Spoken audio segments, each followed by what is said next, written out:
खूब शीघ्र जिले में खाली थिबा गृहरक्षी पदवी पर अनुष्ठित हेब चयन प्रक्रिया। आज एने जिला पुलिस मुख्यालय पक्षर विज्ञापन प्रकाश पाई।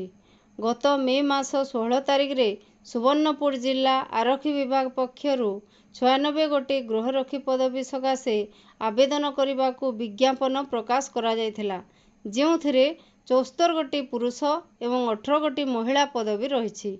फलरे ए सबु पदवी पाई जिलार 4,500 रु ऊर्ध्व आशायी दरखास्त करिथिबा जणा जायछि।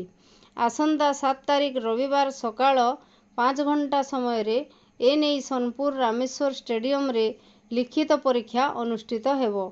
एणु आशायी प्रार्थी माने निर्धारित समय रे आवश्यक कागजपत्र नहीं उपस्थित रहिबाकू आज जिला पुलिस मुख्यालय पक्षर विज्ञापन माध्यम रे सूचाई दिया जायछि।